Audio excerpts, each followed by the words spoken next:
আসসালামু আলাইকুম। ফির সকল দিনই ভাই সকলে ভালো আছেন? আলহামদুলিল্লাহ, আমিও ভালো আছি। তো আমি আমার এই চ্যানেলের মধ্যে সর্বপ্রথম যে বিষয়টা মানুষকে বলে থাকি, পৃথিবীর মানুষকে জানাই যে সলাৎ সলাৎ সলাৎ সলাৎ হলো এমন একটা জিনিস যেটা মানুষের জন্য পরিপূর্ণ ইবাদত, মুসলমানদের জন্য একটা পরিপূর্ণ ইবাদত। কারণ আমরা সহিহ বুখারীতে অনেক জায়গায় অনেক হাদিসে পড়ে থাকি যে আল্লাহ রাসূল সাল্লাল্লাহু আলাইহি ওয়াসাল্লাম তার সাহাবীর মাধ্যমে জানিয়ে দিলেন যে কাল কিয়ামতের মাঠে মানুষের প্রথম যে হিসাবটা নেওয়া হবে সেটা আসলে সলাতের। আর এই সলাতের কবুল হওয়ার মূল শর্ত হলো ওযুর বিষয়। এখন আজকের আমার এই টপিকের বিষয় সহিহ আল বুখারী অধ্যায় নম্বর ৩, বিষয় ওযুর ফজিলত এবং ওযুর প্রভাবে যাদের ওযু অঙ্গ প্রত্যঙ্গ উজ্জ্বল হবে।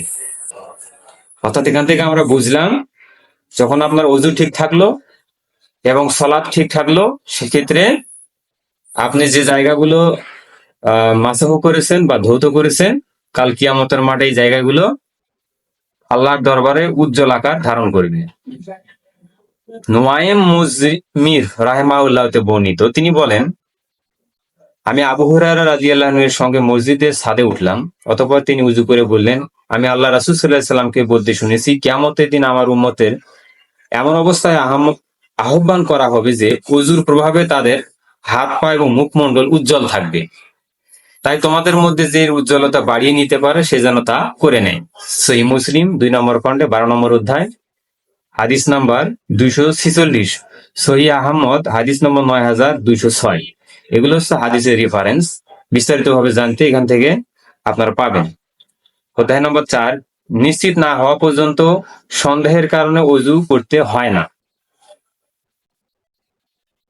আব্বাদ ইবনে তামিম রাহিমাহুল্লাহ এর চাচা থেকে বর্ণনা করেছেন, একদা আল্লাহ রাসূল সাল্লাল্লাহু আলাইহি ওয়াসাল্লামের নিকটে এক ব্যক্তি সম্পর্কে বলা হলে তার মনে হলো যে সালাতের জন্য মধ্যে কিছু হয়ে গিয়েছিল। তিনি বলেন যে সে যেন ফিরে না যায় যতক্ষণ না শব্দ শোনে বা দুর্গন্ধ পায়। ওই একই কথাটা উপস্থাপন করা হয়েছে। আরো বিস্তারিত জানতে দেখুন সহিহ মুসলিম খণ্ড নম্বর ৩, অধ্যায় নম্বর ২৬, হাদিস নম্বর ৩৬১। প্রিয় সকল দিনী ভাই, আপনারা অবশ্যই যখন ওযু করবেন তখন অবশ্যই ভালোভাবে এবং সুন্দর করে করার চেষ্টা করবেন। এটা প্রতিটা মুসলিমের দায়িত্ব, নর নারীর দায়িত্ব। তো আমি আমার এই বক্তব্য এজন্যই দিয়ে থাকি যাতে করে দ্বীন ইসলামের স্বার্থে প্রচার হয়ে থাকে, শুধুমাত্র আখিরাতের জন্য, দুনিয়ার কোনো উদ্দেশ্য নয়। তো সকলকে আমার সালাম, আসসালামু আলাইকুম ওয়া রাহমাতুল্লাহ।